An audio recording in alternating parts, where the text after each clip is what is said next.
अस्सलाम वालेकुम। मैं आज आपके साथ एक बहुत ही टेस्टी और यूनिक अमेजिंग सी बिरयानी की रेसिपी शेयर कर रही हूँ। दाल और गोश्त से बने वाले कोफ्ता बिरयानी की रेसिपी मैं आपके साथ शेयर कर रही हूँ। कच्चे कीमे से बनने वाले कोफ्ता की बिरयानी तो आपने ज़रूर बनाई ही होगी, लेकिन एक बार इस मज़ेदार और टेस्टी के कोफ्ता की बिरयानी की रेसिपी को भी ज़रूर ट्राई कीजिएगा। ये देखिए कोफ्ते कितने नरम है बिरयानी में, लेकिन बिल्कुल भी ये बिरयानी में टूटेंगे नहीं और चावल भी बिल्कुल ऐसे ही खिले खिले ही रहेंगे। और बड़ी ईद पे आप भी इस मज़ेदार सी बिरयानी की रेसिपी को ज़रूर ट्राई कीजिएगा और ये कोफ्ते बना के आप इनको फ्रीज़ भी कर सकते हैं। रेसिपी अगर आप ट्राई करते हैं तो अपना अच्छा सा प्यारा सा फीडबैक भी ज़रूर दिया करें, ताकि मैं मज़ीद कोशिश कर सकूं आपके साथ ऐसी ही रेसिपीज़ शेयर करने के लिए।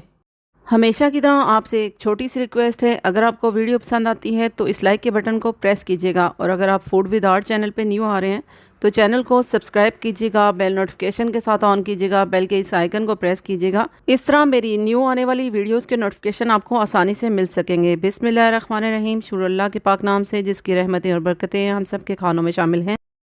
तो यहाँ पे मैं कोफ्ते फ्राई करने लगी हूँ, इनको अंडे की कोटिंग के साथ। अंडा मैंने बीट करके ये देखिए रख लिया था और अब मैं कोफ्ते फ्राई करने लगी हूँ। कोफ्ता की रेसिपी मैं आपके साथ इस वक्त शेयर नहीं कर रही हूँ, क्योंकि अगर मैं कोफ्ता की रेसिपी भी शेयर करूँगी तो वीडियो बहुत ज़्यादा लॉन्ग हो जाएगी।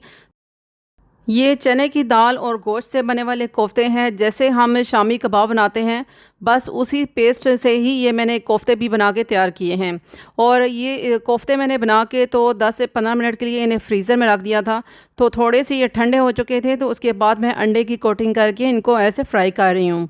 तो फ्राई करके इनको दोबारा से 4 से 5 घंटे के लिए आपने फ्रीज़र में रखना है। कोफ्ते बहुत अच्छी तरह फ्रीज़ हो जाएंगे तो उसके बाद हम इनको बिरयानी में ऐड करेंगे। तो ये देखिए जितने भी कोफ्ते मैंने बिरयानी में ऐड करने थे उतने सारे ही कोफ्ते मैंने इनको फ्राई कर लिया है। और इनको अच्छी तरह फ्राई कर लेने के बाद, जैसा हम शामी कबाब फ्राई करते हैं, फ्राई कर लेने के बाद मैंने इनको फ्रीज़र में रख दिया था 5 से 6 घंटे के लिए, कम से कम इन्हें अच्छी तरह फ्रीज़ करना है। और अब इस पैन में मैं बिरयानी का मसाला बनाने लगी हूँ, जिसके लिए 1 कप मैंने ऑयल लिया है और 3 से 4 मीडियम साइज़ के प्याज मैंने बारीक कटिंग करके तो इनको थोड़ा सा हल्का हल्का सा सोते कर लिया है। बहुत ज़्यादा इनका कलर चेंज नहीं करना है। तो 1 टीस्पून के बराबर मैंने इसमें अदरक लहसुन का पेस्ट भी ऐड किया है। अदरक लहसुन के पेस्ट को भी थोड़ा सा प्याज के साथ अच्छी तरह पका लेने के बाद इसमें मैं टमाटर ऐड कर रही हूँ। टमाटर मैंने बारीक कटिंग करके इसमें ऐड किए हैं, आप चाहें तो इसमें ग्राइंड करके भी टमाटर ऐड कर सकते हैं। तो तकरीबन ये मैंने 400 ग्राम के बराबर इसमें टमाटर ऐड किए हैं। इनको भी मैं प्याज के साथ अच्छी तरह थोड़ा सा मीडियम फ्लेम पे पका रही हूँ थोड़ा सा, ताकि इसका जो टमाटर का पानी है वो भी ड्राई हो जाए साथ साथ, और इसके बाद हम इसमें मसाले ऐड करें। तो यहाँ पे आप देख सकते हैं टमाटर बहुत अच्छी तरह सॉफ्ट हो चुके हैं। इनको थोड़ी देर के लिए मैंने कवर करके रख दिया था, जिसकी वजह से टमाटर मज़ीद अच्छी तरह सॉफ्ट हो चुके हैं। और आप देख सकते हैं थोड़ा थोड़ा सा ऑयल भी आपको नज़र आ रहा है। इसका मतलब यही है कि टमाटर भी अच्छी तरह इस मसाले में पक चुके हैं। लेकिन मैंने इनको मज़ीद ग्राइंड कर लिया था, टमाटर का जो पेस्ट है इसको मज़ीद मैंने ग्राइंड कर लिया था। तो ग्राइंड करने के बाद मैं इसमें कुछ मसाले ऐड करूँगी। तो ये देखिए मैंने इसको ग्राइंड कर लिया है। तो ग्राइंडर मैंने स्टिक मिक्सचर के साथ किया है, आप जूसर या ब्लेंडर जिसमें भी करना चाहें कुछ उसमें कर सकते हैं। तो हाफ़ टी स्पून के बराबर मैंने इसमें नमक ऐड किया है। 1 टीस्पून के बराबर मैंने इसमें कुटी हुई मिर्च ऐड की हैं। 1 टेबलस्पून के बराबर मैंने इसमें रेड चिली पाउडर ऐड किया है। थोड़ी सी मैंने इसमें हल्दी भी ऐड की है। और अब ये मसाले मैं मीडियम फ्लेम पे पका रही हूँ। 2 से 3 मिनट के लिए ये मसाले अच्छी तरह पकाने हैं, ताकि इनमें से कच्चापन भी बिल्कुल ख़त्म हो जाए। और आप देख सकते हैं थोड़ा सा इसमें ऑयल भी ख़त्म हो गया है। टमाटर प्याज के मसाले को ग्राइंड किया जाए तो उसके बाद ऑयल बिल्कुल भी नज़र नहीं आता है, लेकिन जब तक इसमें ऑयल नज़र ना आए बाकी चीज़ें हम इसमें ऐड नहीं करेंगे। तो ये देखिए मसाला हमने अच्छी तरह कुक कर लिया है, बिल्कुल अच्छी तरह इसका कलर भी चेंज हो चुका है। इसके बाद ये 1 कप मैंने दही लिया है और दही में मैं डाल रही हूँ बिरयानी मसाला। और बिरयानी मसाले के साथ ही थोड़ा सा मैं फूड कलर भी, येलो फूड कलर भी ऐड करूँगी। आपके लिए ऑप्शनल है, अगर आप इसमें बिरयानी फूड कलर ऐड नहीं करना चाहते हैं तो स्किप कर सकते हैं। बिरयानी मसाले को दही में अच्छी तरह मैं पहले मिक्स कर रही हूँ। बहुत अच्छी तरह मिक्सिंग कर लेने के बाद इसमें मैं साथ ही थोड़ा सा फूड कलर भी ऐड कर रही हूँ। ये देखिए थोड़ा सा ही मैंने इसमें 1/4 टीस्पून के बराबर इसमें फ़ूड कलर ऐड किया है। चूँकि हम बिरयानी बना रहे हैं तो इसलिए फ़ूड कलर थोड़ा सा इसमें ऐड करना बनता है। तो अब अच्छी तरह मिक्स करके इसी मसाले में मैं ये मिक्सचर डाल दूँगी। और दही और बिरयानी मसाले को अगर आप इस तरह मिक्स करके डालेंगे मसाले में तो बहुत ही आला इसका टेस्ट होगा।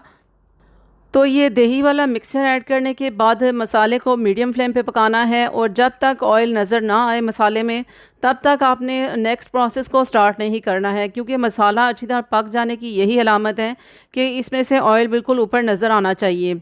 अगर ऑयल नज़र नहीं आता है इसका मतलब ये है कि आप इसको मज़ीद पकाने के लिए रखें। और ये देखिए मसाला अच्छी तरह पक चुका है।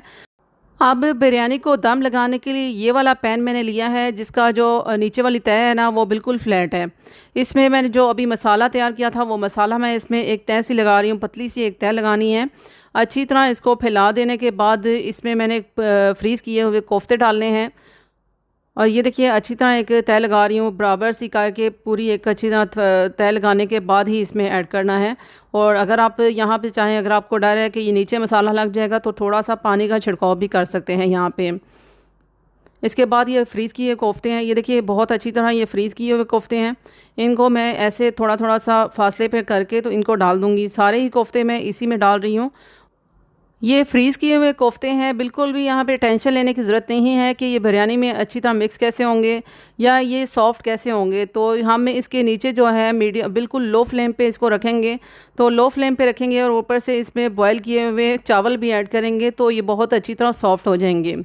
और इसी वजह से ये टूटते नहीं हैं कोफ्ते, क्योंकि हम इनको फ्रीज़ करके तो फिर इस मसाले में ऐड करते हैं। जितने भी इस पैन में कोफ्ते डालने थे वो मैंने डाल के तो उसके ऊपर वही मसाला जो हमने तैयार किया था टमाटर प्याज वाला वही मैं इसके ऊपर दोबारा से डाल रही हूँ, क्योंकि इस कोफ्ते को तो हमने अभी मसाले में मिक्स किया नहीं था। तो इसलिए इस स्टेज पे यहाँ पे कोफ्ते के हर ही कोफ्ते के ऊपर मसाला ज़रूर डालना है ताकि वो भी अच्छी तरह बिरयानी के साथ मिक्स हो जाए। और मसाला डालने के साथ ही मैं इसमें थोड़ी सी कटी हुई सब्ज़ मिर्चें, लेमन और पुदीना वगैरह है वो भी मैं इसी के साथ ही डाल दूँगी। और इसके बाद ही मैं इस पर बॉयल किए हुए चावल ऐड करूँगी। लेमन को भी इस तरह स्लाइसेस करके तो इसको ज़रूर मसाले के साथ ही डालना चाहिए। इस तरह इसका जो फ्लेवर है वो मसाले के साथ अच्छी तरह मिक्स हो जाता है। अब मैं बॉयल किए हुए चावल इस पर डाल रही हूँ और बॉयल किए हुए जो चावल हैं तकरीबन 1 केजी के बराबर हैं। 90% तक ये चावल अच्छी तरह बॉयल कर लिए थे मैंने, बहुत अच्छी तरह बॉयल हैं ये। लेकिन आप देख सकते हैं कितने खिले खिले चावल हैं, बिल्कुल भी जुड़े जुड़े नहीं हैं और ये इसी तरह ही रहेंगे बिरयानी में। और इन पे थोड़ा सा येलो फूड कलर भी मैंने ऐड कर दिया है। और इस स्टेज पे अगर आप चाहें तो दोबारा से इस पे लेमन और सब्ज़ कटी हुई मिर्चें और पुदीना वगैरह इस पे डाल सकते हैं। और ये थोड़ा सा मैं कलर को यहाँ पे मिक्स कर रही हूँ। थोड़ा सा मिक्स करने के बाद मैं इसको अच्छी तरह स्पून की मदद से प्रेस कर दूँगी। चावल अच्छी तरह प्रेस करके तो फिर मैं इसमें दम लगाऊँगी। 10 से 12 मिनट के लिए ये बिरयानी हम दम पे रखेंगे और बिल्कुल लो हीट पे रखेंगे ताकि जो मसाला और कोफ्ते हैं वो बिल्कुल भी जले ना।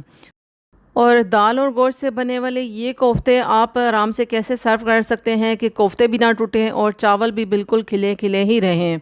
तो मैं इसके लिए आपको बहुत ही आसान तरीका बताने लगी हूँ। तो ये देखिए बिरयानी बहुत अच्छी तरह पक चुकी है, दम पे हमने पकाई है। और इसके ऊपर मैं फ़ॉइल रख रही हूँ। फ़ॉइल के ऊपर ये मैं प्लेट रख रही हूँ जो इसी पैन के हिसाब से इतने ही साइज़ की थी। तो इस पे मैं ये रख के तो इसको उल्टा दूँगी। सारी ही बिरयानी को मैंने इस पे उल्टा देना है। और उल्टाने के बाद आप देख सकते हैं कि मैंने फ़ॉइल बड़े साइज़ का लिया था और इसलिए ये सारे ही चावल जो हैं इस पे आ चुके हैं। आप चाहे तो किसी भी बड़ी ट्रे पे रख सकते हैं सारे चावल। तो सारे ही देखिए चावल भी खिले खिले हैं और बिल्कुल भी ये कोफ्ते भी नहीं टूटे हैं। तो बहुत ही आसान और अमेजिंग सा तरीका है। कच्चे कीमे से बनने वाले कोफ्ते की बिरयानी तो आपने बहुत बार बनाई होगी, लेकिन एक बार इस तरीके से ये बिरयानी भी ज़रूर बना के ट्राई कीजिएगा। बड़ी ईद पे इस बिरयानी को ज़रूर ट्राई कीजिएगा। इंशाल्लाह आपको ये बहुत ही मज़ेदार और टेस्टी लगेगी और ये सभी की फेवरेट रेसिपी है। आप कोफ्ते देख सकते हैं कितनी अच्छी तरह सॉफ्ट हो चुके हैं और हमने ये फ्रीज़ किए हुए कोफ्ते यहाँ पे डाले थे। और फ्रीज़ किए हुए कोफ्ते आपने जब इनको फ्राई कर चुके हैं तो 5 से 6 घंटे के लिए अच्छी तरह इनको फ्रीज़ करके अगर डालेंगे ना तो बहुत ही मज़ेदार और टेस्टी ये बन के तैयार होगी बिरयानी। बिरयानी की इस मज़ेदार सी रेसिपी को ज़रूर ट्राई कीजिएगा। मुझे यकीन है कि आपको ये मज़ेदार और टेस्टी सी बिरयानी ज़रूर पसंद आएगी। रेसिपी अगर आपको ज़रा सी भी अच्छी लगे तो इसे अपनी फैमिली और फ्रेंड्स में ज़रूर शेयर कीजिएगा। अपना बहुत सारा ख्याल रखिएगा। मुझे अपनी दुआओं में ज़रूर याद रखिएगा। इंशाल्लाह एक नेक्स्ट वीडियो में नेक्स्ट अमेजिंग सी रेसिपी के साथ मिलूँगी। जब तक के लिए मुझे इजाज़त दीजिएगा।